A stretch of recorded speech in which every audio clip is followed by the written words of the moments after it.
आज हम पढ़ेंगे इन्फ्लेमेशन के बारे में। तो इन्फ्लेमेशन क्या है? What is inflammation? Inflammation is a kind of a localised reaction. Localised reaction का मतलब क्या हुआ? ऐसा रिएक्शन जो कि एक पर्टिकुलर लोकल एरिया में हो रहा है, और वो पर्टिकुलर लोकल एरिया क्या है? जहाँ पे हमें इंजरी हुई है। So it's a kind of a localised reaction that will help to eliminate the foreign particle.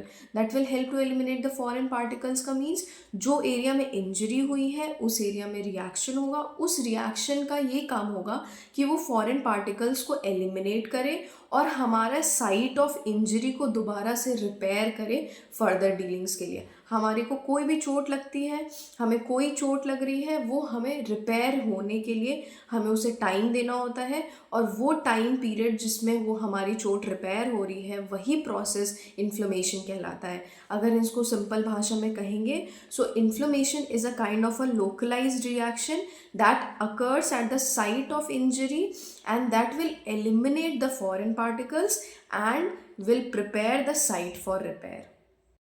5 cardinal signs of inflammation होते हैं। cardinal signs means they are the main signs of inflammation। तो first sign जो होता है that is redness, and second swelling, third warmth, pain and loss of function. These are the 5 cardinal signs of inflammation. I will repeat it. That is pain, swelling, warmth, loss of function and redness. These are the 5 cardinal signs of inflammation. Now I am going to talk regarding phases of inflammation. So there are basically 3 phases of inflammation. So we are going to talk regarding phases of inflammation one by one. First is the inflammatory response phase. This inflammatory response phase will last from 3 to 5 days. Inflammatory response phase 3 to 5 days तक चलती है। इसमें पहला step ये होता है कि जहाँ पे साइट ऑफ इंजरी है वहाँ ट्रांजिएंट वैसोकॉन्स्ट्रिक्शन होगा, तुरंत वहाँ वैसोकॉन्स्ट्रिक्शन होगा।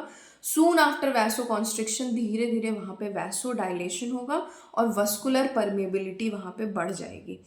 तो वैसो डायलेशन और वस्कुलर परमेबिलिटी बढ़ने के वजह से हमारे साइट पे जो है रेडनेस, वार्मथ और स्वेलिंग आती है। सो हमने जो कार्डिनल साइंस में पढ़ा था वो यहीं से जनरेट होना शुरू होता है। तो ये रेडनेस, वार्मथ और स्वेलिंग आ जाएगी, और वस्कुलर परमेबिलिटी बढ़ने की वजह से एक्सुडेट्स आएंगे। एक्सुडेट्स वो होता है जो फ्लूइड ऊज आउट होता है, जो भी इन्फेक्टेड एरिया होता है, जो भी इंजर्ड एरिया होता है वहाँ से।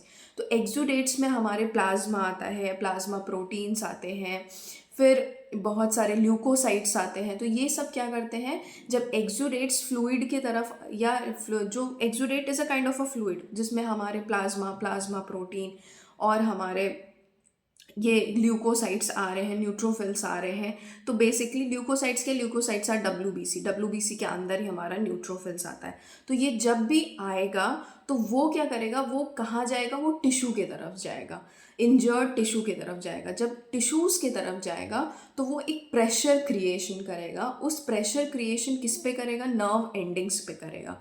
तो जब नर्व एंडिंग्स पे प्रेशर क्रिएट होगा तब हमें पेन फील होगा। तो हमारा जो नेक्स्ट कार्डिनल साइन है that is pain, that will occur here. Along with pain the loss of sensation और loss of function will also occur here. So that is what the 5 cardinal signs is achieved in this first phase of inflammation. तो हमारा redness हुआ, warmth हुआ, swelling हुआ। जब exudates tissues पे pressure create किए तो वहाँ पे हमारा टिश्यूज़ की तरफ पहुँचे तो नर्व एंडिंग्स पे प्रेशर क्रिएट करे, जिसकी वजह से हमें पेन महसूस हुआ और हमारा लॉस ऑफ फंक्शन हुआ। अगर किसी को नहीं पता है कि डब्ल्यूबीसी का फंक्शंस क्या होता है, तो डब्ल्यूबीसी का मेन फंक्शन जो है हमारा fighting with the foreign particles, जिसमें वो फर्स्ट जो मेन प्रोसेस है that is called as phagocytosis, that is engulfing of the foreign particles, उसको एनगल्फ करके एलिमिनेट करता है। तो ये पहला फेज ऑफ इन्फ्लेमेशन है दैट इज इन्फ्लेमेटरी रिस्पॉन्स, और ये 3 to 5 डेज तक चलता है।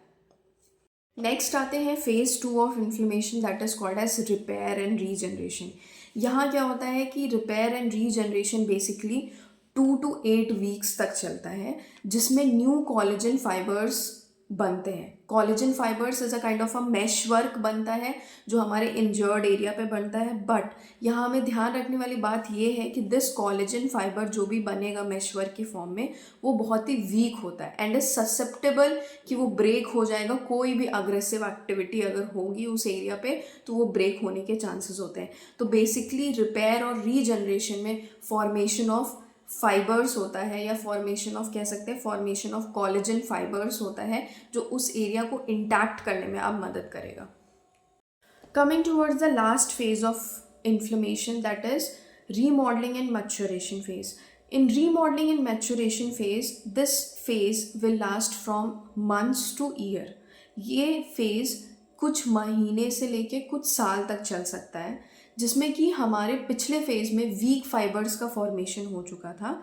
यहाँ जो वीक फाइबर्स फॉर्मेशन हुआ था वो स्ट्रॉन्गर फाइबर्स फॉर्मेशन की तरफ चला जाएगा और जो वीक फाइबर्स बने थे वो रीमॉडल होंगे और उनमें थोड़ी मजबूती आएगी, दैट विल स्ट्रेंथन अप। सो जो वीक फाइबर्स हैं वो स्ट्रॉन्गर फाइबर्स में चेंज हो जाएंगे, इंटैक्ट हो जाएंगे। सो ये प्रोसेस इसीलिए कुछ महीनों से कुछ साल भी ले सकता है based on the type of injury people are having.